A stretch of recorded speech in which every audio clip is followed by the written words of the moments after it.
ಇದು ಒಂದು ಪುಟ್ಟ ಮಂಗನಮರಿಯ ಹೃದಯ ವಿದ್ರಾವಕ ಕಥೆಯಾಗಿದೆ. ಈ ಘಟನೆಯಲ್ಲಿ ಹೆತ್ತ ತಾಯಿಯನ್ನ ಕಳೆದುಕೊಂಡ ಮರಿ ಒಂದು ಜೀವವಿಲ್ಲದ ಗೊಂಬೆಯನ್ನ ತನ್ನ ಅಮ್ಮ ಎಂದು ಭಾವಿಸಿ ಅಪ್ಪಿಕೊಂಡಿರುವ ಕರುಣಾಜನಕ ದೃಶ್ಯ ವೈರಲ್ ಆಗಿದೆ. ಈ ಹೃದಯ ವಿದ್ರಾವಕ ಕಥೆಯು ಜಪಾನ್ನ ಇಚಿಕಾವ ನಗರದ ಮೃಗಾಲಯದಲ್ಲಿರುವಂತಹ ಪಂಚ್ ಎಂಬ ಪುಟ್ಟ ಮಂಗನಮರಿಗೆ ಸಂಬಂಧಿಸಿದ್ದಾಗಿದೆ. ಪಂಚ್ ಜುಲೈ 2025 ಪ್ರಾಣಿ ಸಂಗ್ರಹಾಲಯದಲ್ಲಿ ಜನಿಸಿದ್ದು. ಹುಟ್ಟುತ್ತಿದ್ದಂತೆ ತಾಯಿ ಕೋತಿ ಪಂಚ್ನನ್ನ ದೂರ ಮಾಡಿದ.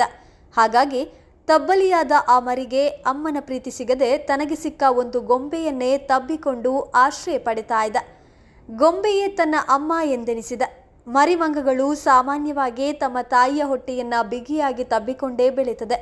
ಆದರೆ ಪಂಚ್ಗೆ ತಾಯಿಯ ಪ್ರೀತಿ ಸಿಗ್ಲಿಲ್ಲ. ಹಾಗಾಗಿ ಮೃಗಾಲಯದ ಸಿಬ್ಬಂದಿ ಅದಕ್ಕೆ ಮೃದುವಾದ ಗೊಂಬೆಯನ್ನ ನೀಡಿದ್ದಾರೆ. ಪಂಚ್ ಆ ಗೊಂಬೆಯನ್ನೇ ತನ್ನ ಅಮ್ಮ ಎಂದು ನಂಬಿತು. ಎಲ್ಲಿಗೆ ಹೋದ್ರೂ ಅದನ್ನ ಹೊತ್ತುಕೊಂಡು ಹೋಗುವಂಥದ್ದು, ಮಲಗುವಾಗ ಅದನ್ನ ಬಿಗಿಯಾಗಿ ಅಪ್ಪಿಕೊಳ್ಳುವಂಥದ್ದು ಮತ್ತು ಭಯವಾದಾಗ ಆ ಗೊಂಬೆಯ ಹಿಂದೆ ಅಡಗಿಕೊಳ್ಳುವುದನ್ನ ಮಾಡತೊಡಗಿತು. ಪಂಚ್ ಗುಂಪಿನ ಇತರ ಮಂಗಗಳ ಜೊತೆ ಸೇರಲು ಹೋದಾಗ ಅವು ಅದನ್ನ ಹೊಡೆದು ದೂರ ಓಡಿಸ್ತಾ ಇತ್ತು.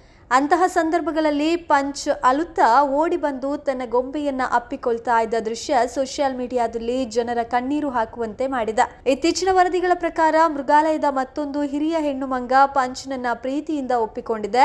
ಈಗ ಪಂಚ್ಗೆ ನಿಜವಾದ ಅಮ್ಮನ ಅಪ್ಪುಗೆ ಮತ್ತು ಪ್ರೀತಿ ಸಿಗ್ತಾ ಇದೆ. ಪಂಚ್ ಕಣ್ಣಲ್ಲಿರುವ ಭೀತಿ ಮತ್ತು ಅದು ಗೊಂಬೆಯನ್ನ ಅಪ್ಪಿಕೊಂಡಿರುವ ರೀತಿ ಪ್ರಾಣಿ ಪ್ರೇಮಿಗಳ ಕಣ್ಣನ್ನ ಒದ್ದೆ ಮಾಡುವಂತಿದೆ.